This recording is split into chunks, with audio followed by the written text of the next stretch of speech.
وتلك الأمثال نضربها للناس لعلهم يتفكرون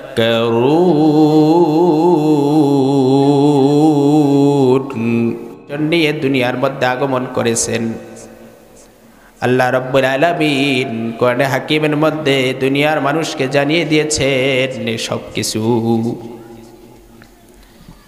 এই কোরআন কার পক্ষ থেকে এসেছে? এই কোরআন এক সময় কোথায় ছিল যে সময় দুনিয়ার মধ্যে কোরআনটা আসে নাই? আল্লাহ রাব্বুল আলামিন বলে দিতেছেন বাল হুয়া কুরআনুম মাজিদুন ফি লাওহিম মাহফুজ।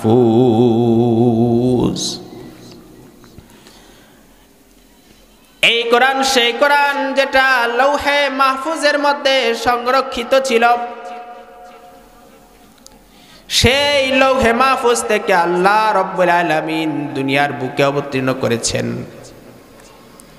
আল্লাহ রাব্বুল আলামিন যিনি আসমানকে সৃষ্টি করেছেন, যিনি জমিনকে সৃষ্টি করেছেন, যিনি সব কিছু সৃষ্টি করেছেন, সেই মহান রব্বুল আলামিন ওই লৌহে মাহফুজ থেকে কোরআনকে দুনিয়ার বুকে প্রেরণ করেছেন। আল্লাহ আমার রব, এই রবি আমার সব। সবাই আল্লাহ আমার রব, এই রবি আমার সব। দমে দমে তনু মনে তারি অনুভব। দমে বন্ধুরা চ্যানেলটি সাবস্ক্রাইব করুন। আল্লাহ রাব্বুল আলামিন আয়াতের মধ্যে বলেন তানজিলাম মিম্মান খালাকাল আরদা ওয়াস সামাওয়াতিল উলা। এই কোরআন ওই কোরআন যেই কোরআন এসেছে দুনিয়ার বুকে, এটাকে অবতীর্ণ করা হয়েছে মিম্মান খালাকাল আরদা, ওই সত্তার পক্ষ থেকে যেই সত্তায় জমিনকে সৃষ্টি করেছেন, ওয়াসসামাওয়াতিল উলা, এবং সুউচ্চ আসমানকে যে মহান সত্তা সৃষ্টি করেছেন, সেই মহান রব্বুল আলামিনের পক্ষ থেকে কোরআন কারীম দুনিয়ার বুকে অবতীর্ণ হয়েছে। সুতরাং এই কোরআন দুনিয়ার মধ্যে এসেছে যিনি দুনিয়ার সব কিছু সৃষ্টি করেছেন, সেই মহান রব্বুল আলামিনের পক্ষ থেকে।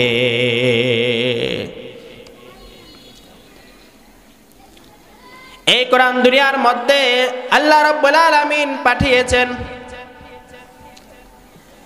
যে মহান রব্বুল আলামিন আসমানকে সৃষ্টি করেছেন, যে মহান রব্বুল আলামিন জমিনকে সৃষ্টি করেছেন,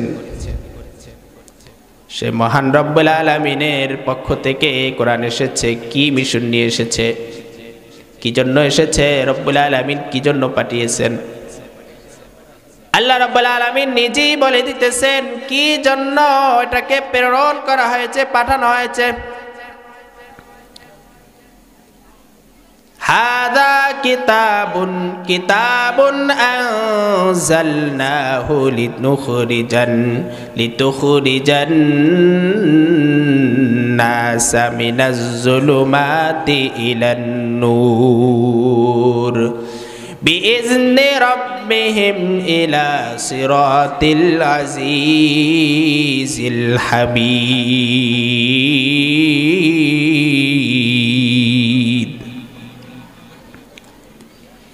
এই কিতাব ওই কিতাব যে কিতাবকে আমি আল্লাহ অবতীর্ণ করেছি, ওগো আল্লাহর রাসূল, লিতুখরিজান নাসা মিনাজ যুলুমাতি ইলান নূর, যেন আপনি কিতাব দ্বারা দুনিয়ার মানুষগুলোকে গুমরাহি, পথভ্রষ্টতা, জুলুম, নির্যাতন, অত্যাচারের অন্ধকার থেকে বের করে হেদায়েতের আলোর দিকে নিয়ে যেতে পারে।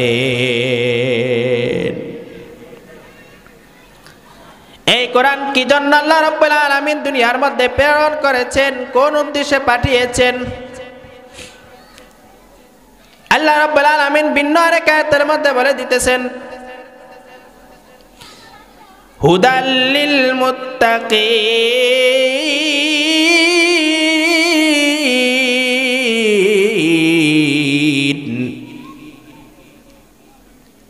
কোরআনে কারিম হলো এই কোরআনে কারিম যেটা দুনিয়ার মধ্যে যারা মুত্তাকিন রয়েছে ওই মুত্তাকিনদেরকে সঠিক পথের দিকে পথ প্রদর্শন করে।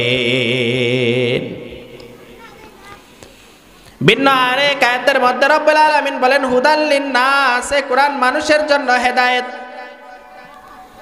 দুনিয়ার মধ্যে মানুষগুলো কোন পথে চলবে, কোন রাহে চলবে, কোন তরিকায় চলবে, কোরআনে কারিম মানুষগুলোকে সঠিক রাস্তা পথ প্রদর্শন করবেন। কোন রাস্তার উপরে চললে পরে চির সফলতা অর্জন করা যাবে, জান্নাতের রাস্তা পাওয়া যাবে। যদি এই কোরআনে কারিমের কাছে প্রশ্ন করা হয়, ও কোরআন তুমি তো দুনিয়ার মধ্যে এসেছো, আল্লাহ তাআলা তোমাকে পাঠিয়েছেন, ঠিক আছে, তোমার মধ্যে কোনো সন্দেহ আছে কিনা?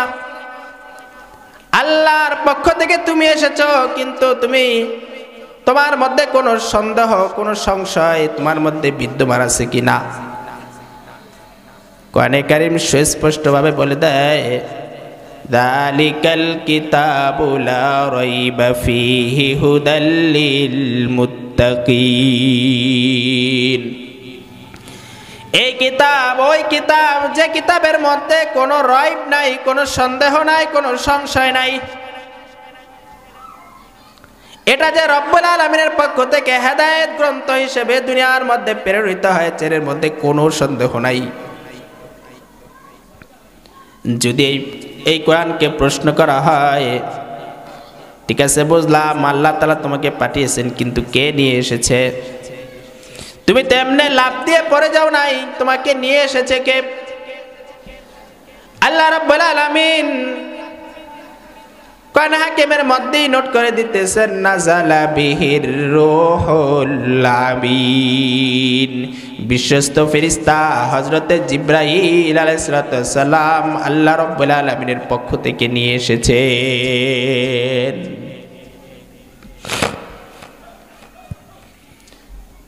এমন না যে হযরত জিবরাইল আলাইহিস সালামের কাছ থেকে কেউ ছিনিয়ে এটার মধ্যে কোনো পরিবর্তন করে দিয়েছে।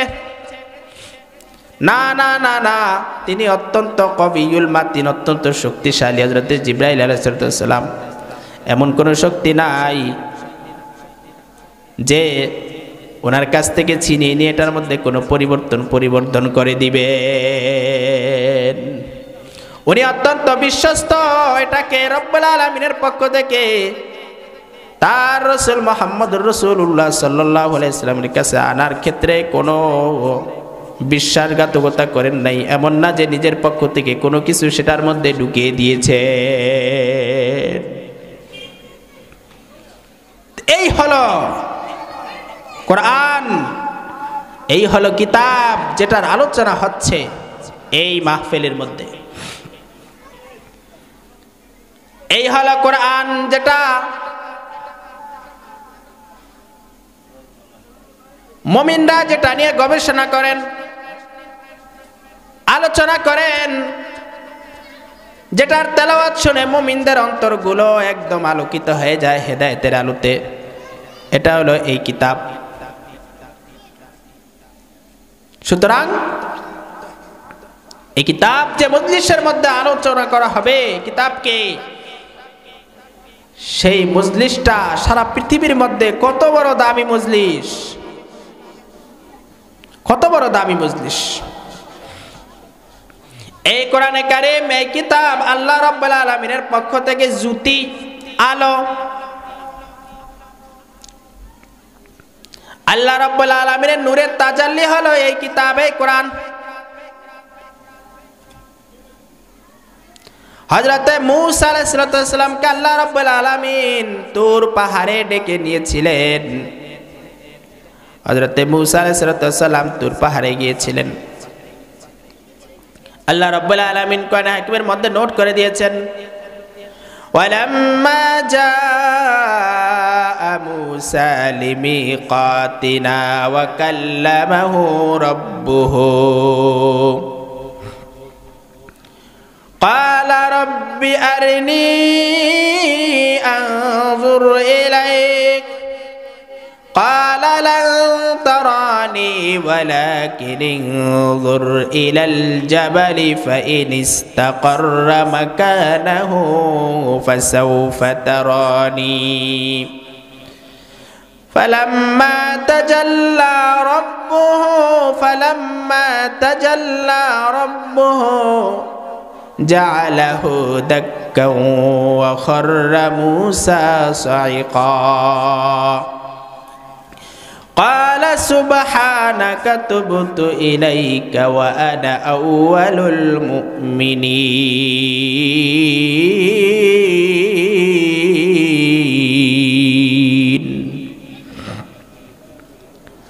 হযরত মূসা আলাইহিস সালাম নির্দিষ্ট সময়ের মধ্যে রব্বুল আলামিনের কাছে গেলেন,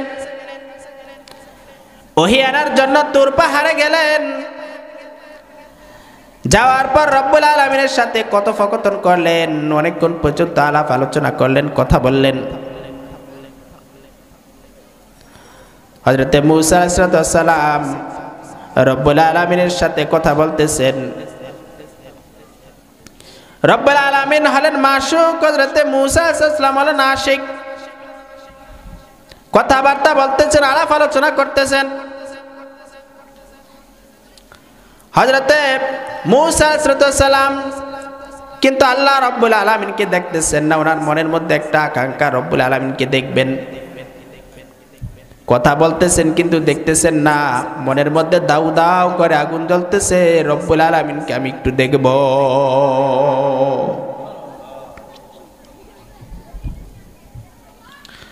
এবার রব্বুল আলামিনের কাছে প্রস্তাব করতেছেন, ওগো আল্লাহ, আমি একটু আপনাকে দেখতে চাই। রব্বি আরনি আনজুর ইলাইক, ওগো আল্লাহ, ওগো আমার রব, ওগো আমার মাশুক, আমি আপনাকে একটু দেখতে চাই। রব্বুল আলামিন বলেন, ও মূসা লান তারানি, তুমি আমাকে তোমার এই দুনিয়াবি চর্মচক্ষু দিয়ে কখনো দেখতে পারবে না। লান তারানি, তুমি আমাকে কখনো দেখতে পারবে না।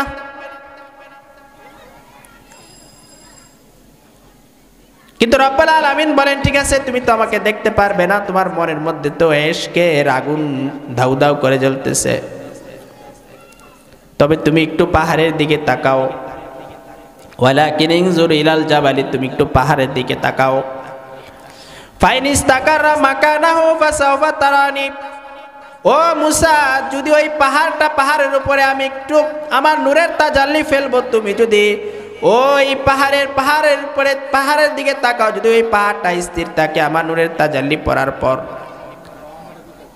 যদি ওই পাহাড়টা স্থির থাকে, ফাইন ইস্তাকাররা মাকানাহু ফাসাওফা তারানি, পাহাড়টা স্থির থাকলে পরে মূসা তুমি আমাকে দেখতে পারবে।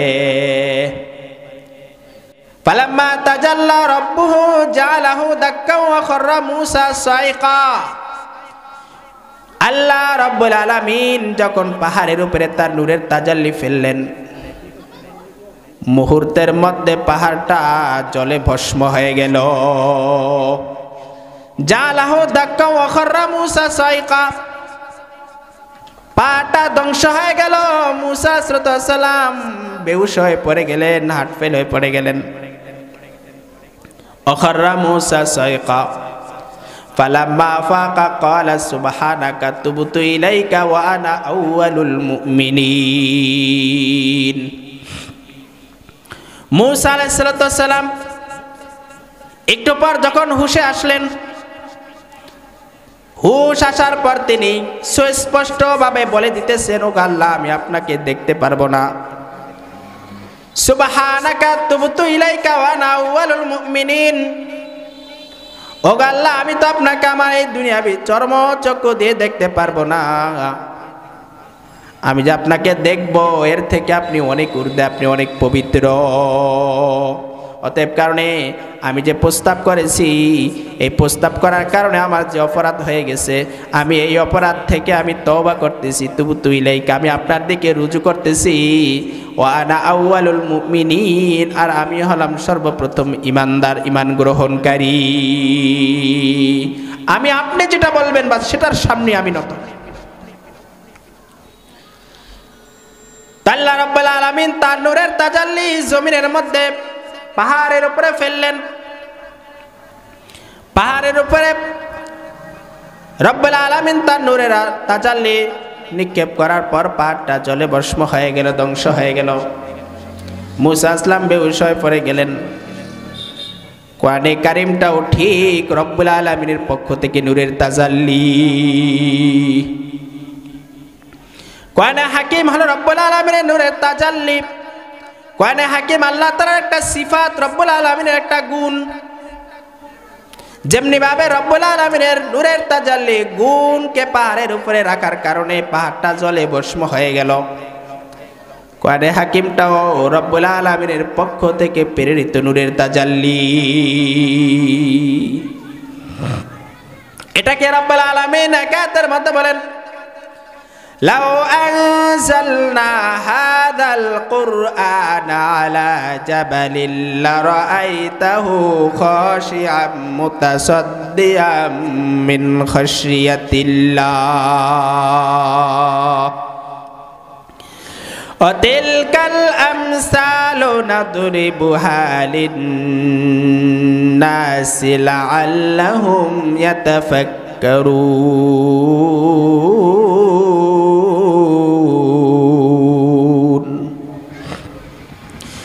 লাউ আনজালনা হাযাল কুরআনা আলা জাবাল,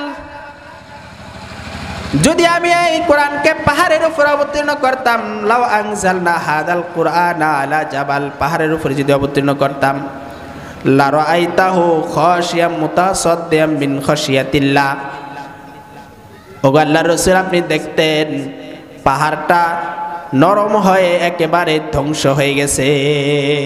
লারাআইতাহু খাশিয়াম মুতাসাদ্দিয়াম মিন খাশিয়াতিল্লাহ, আল্লাহ রাব্বুল আলামিনের ভয়ে, কোরআন যে রব্বুল আলামিনের পক্ষ থেকে একটা, রব্বুল আলামিনের একটা সিফাত, একটা গুণ, এই গুণটার ভয়ে পাহাড়টা ধ্বংস হয়ে যেত। লারাআইতাহু খাশিয়াম মুতাসাদ্দিয়াম মিন খাশিয়াতিল্লাহ, আল্লাহর ভয়ে পাহাড়টা ধ্বংস হয়ে যেত। এই কোরআনে কারীম রব্বুল আলামিনের পক্ষ থেকে এমন বড়, এমন নূরের তাজাল্লি। সুতরাং রব্বুল আলামিন কিন্তু এই কোরআনে কারীম পাহাড়ের উপরে রাখেননি। এই কোরআনে কারীমের জন্য যে জায়গাটা নির্ধারণ করেছেন সেটা হলো মুমিন বান্দার কলব। আল্লাহ রাব্বুল আলামিন কোরআনে হাকিমকে মুমিনের কলবের মধ্যে অবতীর্ণ করেছেন। নবীজি সাল্লাল্লাহু আলাইহি ওয়াসাল্লামের উপরে অবতীর্ণ করেছেন, ওনার কলবের উপরে অবতীর্ণ করেছেন। কোরআনে কারীম যখন অবতীর্ণ করা শুরু করেছেন রব্বুল আলামিন, জিবরাইল আলাইহিস সালাম এসে হযরত রাসূল কারীম সাল্লাল্লাহু আলাইহি ওয়াসাল্লামকে কোরআনে হাকিম দেবেন। কিন্তু ওনার অন্তরটা তো স্বাভাবিক অন্তর যদি থাকে, তাহলে কোরআনে কারীমের তাজাল্লিটা বরদাস্ত করতে পারবে না। এজন্য হযরত জিবরাইল আলাইহিস সালাম নবীজি সাল্লাল্লাহু আলাইহি ওয়াসাল্লামের বক্ষ বিদরণ করেছেন অনেকবার। অন্তরের মধ্যে যত কুরুশ, যত যা কিছু রয়েছে, খারাপ মন্দ সব কিছুকে বের করে দিয়েছেন। অন্তরটা যখন একদম কোরআনে কারীমের জন্য প্রস্তুত হয়ে গেছে, 40 বছর পর রব্বুল আলামিন হেরার গুহার মধ্যে কোরআনে কারীম অন্তরের মধ্যে দেওয়া শুরু করে দিয়েছে।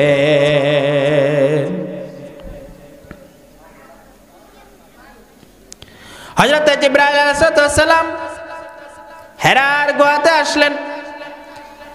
নবীজি সাল্লাল্লাহু আলাইহি ওয়াসাল্লামের ধ্যানে মগ্ন ছিলেন হেরার গুহার মধ্যে। জিবরাইল আলাইহিস সালাম এসে কোরআনে কারীমের ফয়েজ দেওয়া শুরু করে দিয়েছেন। নবীজি সাল্লাল্লাহু আলাইহি ওয়াসাল্লামকে বলেন, ইকরা, আপনি পড়েন।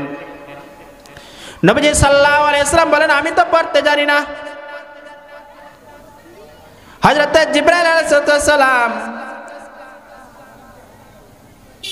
নবীজি সাল্লাল্লাহু আলাইহি ওয়াসাল্লামকে বুকের মধ্যে ধরে একটা চাপ দিলেন।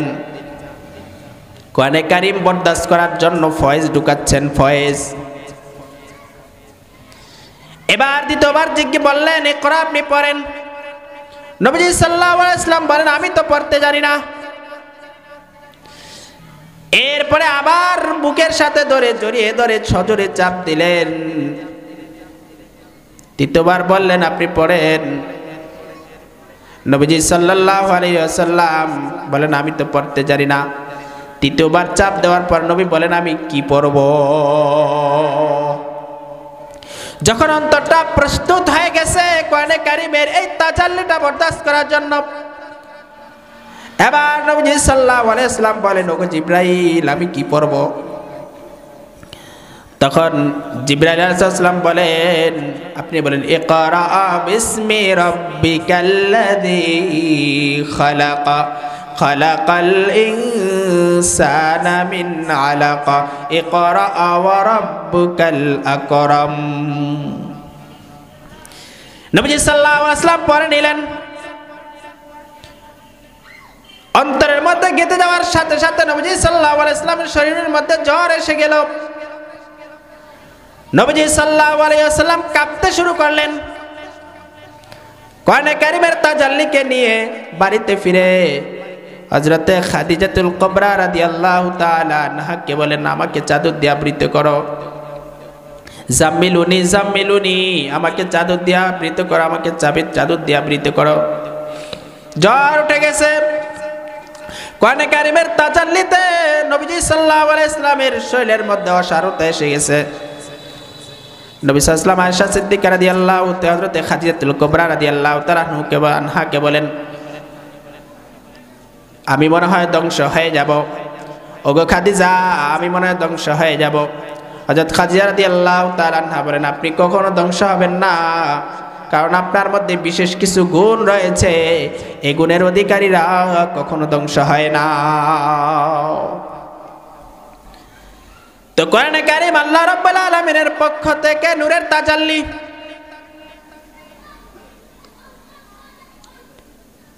ইমানদার মুমিন মুত্তাকিনরা অন্তরের মধ্যে কোরআনে কারীমকে হেফাজত করে সংরক্ষণ করে। মুমিনদের ছোট ছোট কচি কচি বাচ্চারা তাদের অন্তরের মধ্যে কোরআনে কারীমকে হেফজ করে নেয়। কোরআনে কারীমকে হেফজ করতে কত কষ্ট। মাঝে মধ্যে একটু হেফজখানাতে যাবেন, হ্যাঁ মাদ্রাসাগুলোতে যাবেন, দেখবেন ছাত্ররা কিভাবে দিন রাতকে এক করে পড়ে। অক্লান্ত পরিশ্রমের পর কোরআনে কারীমকে হেফজ করেন। এই কোরআনে কারীম রব্বুল আলামিনের তাজাল্লি। যেমনি ভাবে কোরআনে কারীমের লফজগুলো শব্দগুলো যেমনি ভাবে নূরের তাজাল্লি, ঠিক তেমনি ভাবে কোরআনে কারীমের যে মানাগুলো রয়েছে অর্থগুলো রয়েছে এগুলো নূরের তাজাল্লি।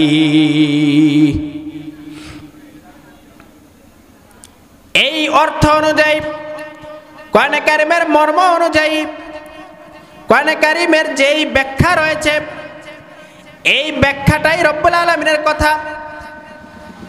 এই কালামটা অনুযায়ী যেই সমাজটা পরিচালিত হবে ওই সমাজটা রব্বুল আলামিন নূরে নূরান্বিত হয়ে যাবে, রব্বুল আলামিনের জ্যোতিতে আলোতে আলোকিত হয়ে যাবে।